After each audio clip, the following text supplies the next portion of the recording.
Hello student, I am Charu Saini from BITM institute. हमारा आज का सब्जेक्ट है principle of management BCA second semester. हमारा आज का टॉपिक है डिसीजन मेकिंग क्या होता है। हम पढ़ेंगे डिसीजन मेकिंग क्या है, डिसीजन मेकिंग कहीं पर भी हम किस तरीके से डिसीजन बना सकते हैं या ले सकते हैं। नेक्स्ट हम पढ़ेंगे meaning and definition of decision making. Meaning and definition of decision making क्या है? डिसीजन मेकिंग में be view as the process of selecting a course of action from among several alternatives in order to accomplish a desired result. The purpose of action making is to direct human behavior and commitment towards achieve future goals. According to George R. Terry, एक writer है, इन्होंने अपनी definition लिखी है। Decision making is the selection based on certain circle for from two और more alternative. Decision making में भी view, decision making में हम अपने व्यू है कि process of selecting A course of action. हम इसमें क्या करते हैं डिसीजन मेकिंग में कि हमारे पास बहुत सारे अमंग अल्टरनेटिव होते हैं, उसमें से हम क्या करते हैं बेस्ट अल्टरनेटिव को चॉइस करते हैं। डिसीजन मेकिंग हम क्यों बनाते हैं? किसी भी अपने पर्पज़ के लिए हम डिसीजन मेकिंग को बनाते हैं, अपने फ्यूचर्स के गोल्स के लिए हम उसमें डिसीजन लेते हैं, किसी भी बिजनेस के अंदर या किसी भी ऑर्गेनाइजेशन के अंदर। फॉर एग्जाम्पल सपोज करो आप किसी भी शॉप पे गए, आपको वहाँ से कुछ भी सामान को परचेज करना है।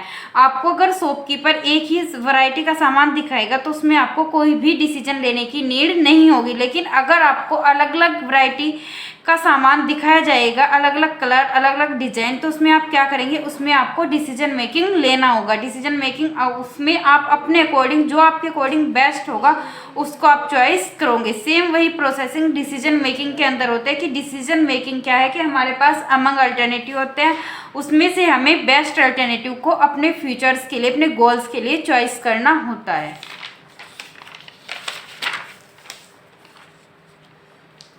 नेक्स्ट है हमारा nature of decision making. Decision making के नेचर कौन कौन से है? First one is it is process of choice and action. Second, it is a human process. Third, it always have a purpose. Four, pervasive function. 5, dynamic function. First क्या है? It is process of choosing and action. इसमें क्या है कि action को choice करना कि वो ठीक है या नहीं है। Second one, it is a human process. Decision making क्या है? एक ह्यूमन प्रोसेस है, क्योंकि ह्यूमन के थ्रू ही हमें डिसीजन लेना है। इसमें क्या है कि जो मशीन होती है काम वो भी करते हैं, जो उसे दिया जाएगा, जो उसे फीड करते हैं वही हमें बताएगी। Next one, it always have a purpose. जब हम डिसीजन बनाते हैं तो वो किसके लिए बनाते हैं? किसी भी अपने पर्पज को पूरा करने के लिए। Next one is pervasive function. इसमें क्या है कि हम जो डिसीजन है, डिसीजन मेकिंग हर जगह पर लिया जाता है, चाहे वे कोई भी इंस्टीट्यूट है, फैमिली है and others. Next one is dynamic function. Dynamic function क्या है कि हमारा जो डायनेमिक फंक्शन होता है वो हमारी सिचुएशन के अकॉर्डिंग चेंज होता रहता है। जो भी हमारा डिसीजन मेकिंग में हम बनाते हैं कि जो हमारा डायनेमिक फंक्शन होता है वो जो हमारी सिचुएशन होती है, उस टाइम की हमारी क्या सिचुएशन रही होगी उसके अकॉर्डिंग हम उसको चेंज कर सकते हैं, मतलब बदल सकते हैं। नेक्स्ट हमारा टॉपिक है process of decision making. Decision making के प्रोसेस कौन कौन से होते हैं? डिसीजन मेकिंग का जो प्रोसेस है वो क्या है? First one is identification of problem.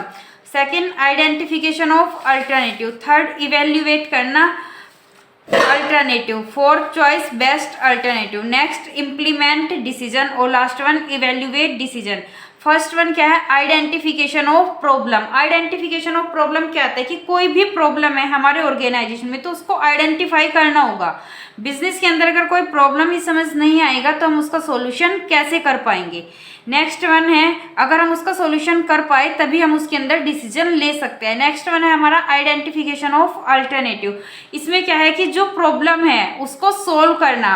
अब हमारे पास अल्टरनेटिव है, उसमें क्या करेंगे? बहुत सारे अल्टरनेटिव है हमारे पास कि सपोज करो फॉर एग्जांपल जैसे कोई भी है प्रोडक्शन, लो प्रोडक्शन हमारे पास आ रहा है, उसमें हमारे पास कौन कौन से उसके ऑप्शन में अल्टरनेटिव हो सकता है कि न्यू मशीन को हम परचेज करें, हायर करें उसको रेंट पे, या हम उसी को सही कराएं मशीन को। तो हमारे पास 3 ऑप्शन हुए, 3 अल्टरनेटिव हुए। उसमें से हम क्या करेंगे? जो भी हमें आइडेंटिफाई करेंगे अपने बिजनेस को देखते हुए। Next one is evaluate alternative. उसका इवेल्युएट करना, उसका मूल्यांकन करना कि इन तीनों ऑप्शंस में, तीनों अल्टरनेटिव में हमारे पास कौन सा बेस्ट रहेगा हमारे बिजनेस के लिए।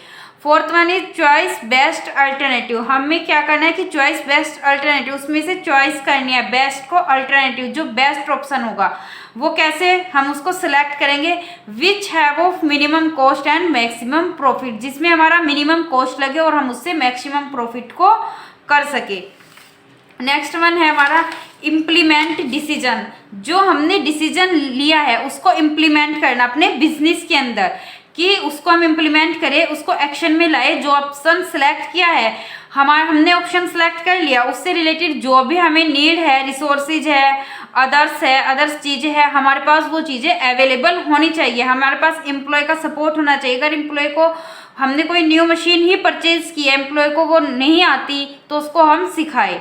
नेक्स्ट वन है हमारे पास इवेल्युएट करना डिसीजन को। जो डिसाइड किया है उसको इवेल्युएट करना, उसको मॉनिटरिंग करना। जो हमने डिसाइड किया है अपने बिजनेस के अंदर उसे एक्शन में लाना, उसको हम इवेल्युएट करेंगे, उसका मूल्यांकन करेंगे, मॉनिटरिंग करेंगे कि हमारा जो डिसीजन है वो इफेक्ट है या नहीं है, हमारे गोल्स को अचीव करेगा या नहीं करेगा हमारे ऑर्गेनाइजेशन के अंदर। Thank you.